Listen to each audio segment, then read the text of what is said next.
So, ngayon mo alog-alog man. Oh, well.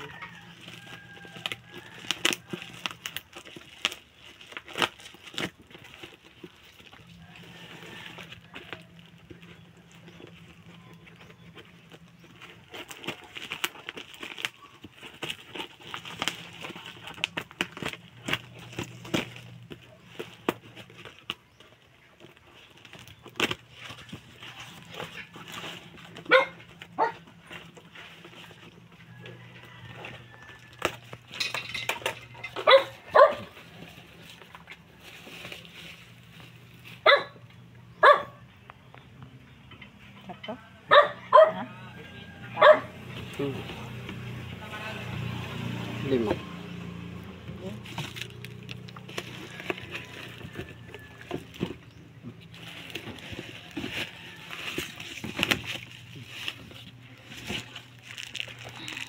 Punta ka na doon.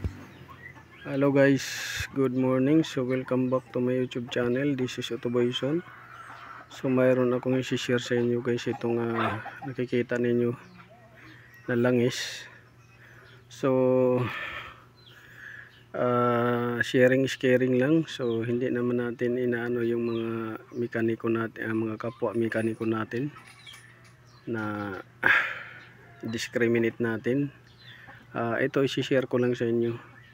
So kung ang ginagawa ninyong transmission guys ay let's say ang ginagawa ninyong transmission ay automatic transmission,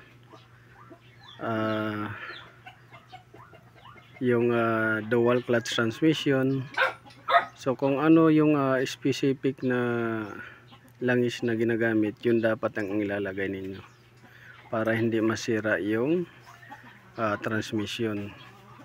So kagaya nito guys, yung nilagyan natin ng langis, pinalitan natin ng langis ay yung Hyundai Accent dual clutch transmission. So ang nakalagay dito guys na langis ay yung manual transmission fluid or dual clutch transmission fluid, pero 70W synthetic siya guys. So kailangan yun dapat yung ilalagay ninyo para di masira yung transmission. So kagaya nito, nilagyan nila ng pang CVT or yung normal na ATF fluid, automatic transmission fluid. So ito yung kulay niya. So yan parang sunog na kulay. Yan yung kulay niya. Dapat yan pinkish. Pink dapat yung crystal pink dapat yung kulay niyan, pero yan dark na. So may tendency kasi na masunog yung mga clutches pagka mali yung ilalagay yung langis. So kagaya nito, yan dapat crystal pink ang kulay niyan pagka ETF, normal ETF na fluid. Ito yung pang dual clutch fluid. So ito yung basyon niya. Ayan manual transmission fluid, dual clutch transmission fluid. So yan yung kulay na ilalagay dapat, hindi itong pink. Ito crystal yellow ang kulay nito, crystal yellow. Ito crystal pink, pero nag-iba na ng kulay. So may tendency na nasunog yung mga clutches or may mga wear out na mga parts. So hindi natin alam kung ano nangyari sa So papalitan natin ng ganito fluid.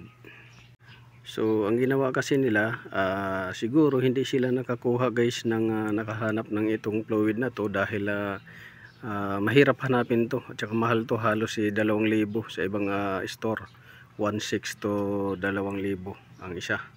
So wala siguro silang nahanap, kaya nilagyan nila ng normal ETF fluid itong fluid na to.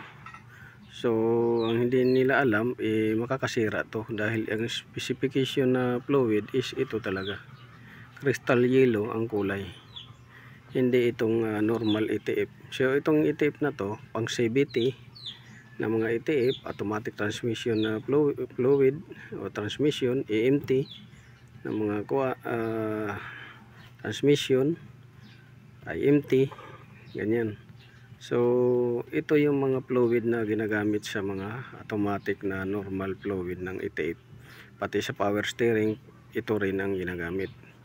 Pero ito iba na yung kulay guys. So hindi natin alam kung may nasunog na doon na parts. So ito yung ilalagay natin, pero ipa-flashing muna natin para may hagod pa siya makuha na para hindi mag-contaminate yung fluid.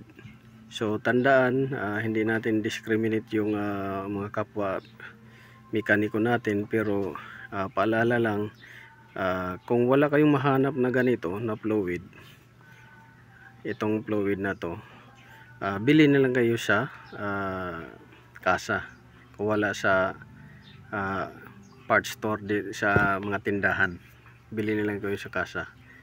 Ito binili to sa Maynila pa to binili, dahil wala dito sa vicinity or sa mga syudad dito sa malapit sa amin. So ito yung E-tape, ito yung common na marami, pwede sa power steering, pwede sa steering rack, pwede sa transmission, pwede rin to sa PTU, yung power transfer case unit, pwede rin yan. Pero hindi pwede dito sa dual clutch na dahil magkaiba talaga yung viscosity niyan at saka chemical reaction niya sa clutches. So yan yung masishare ko sa inyo guys. Sana nakakuha kayo ng kunting alaman.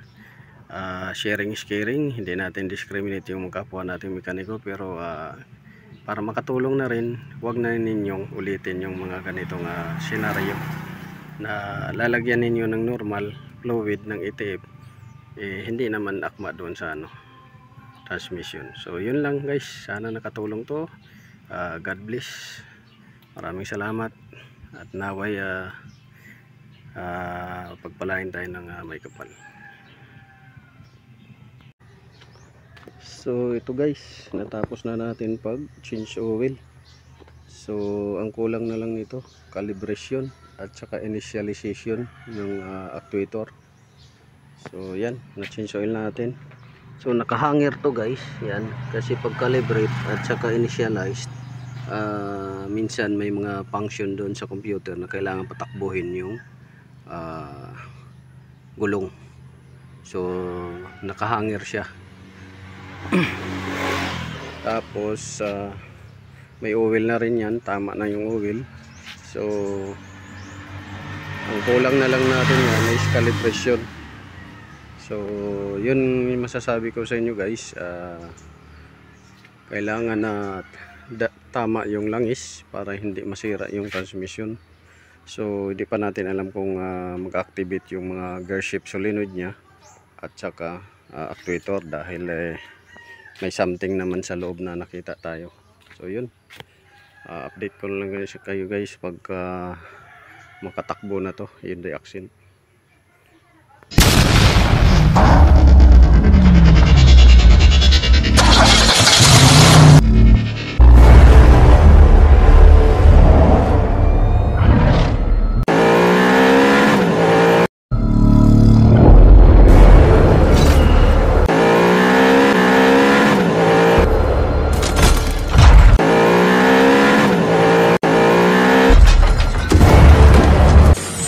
Make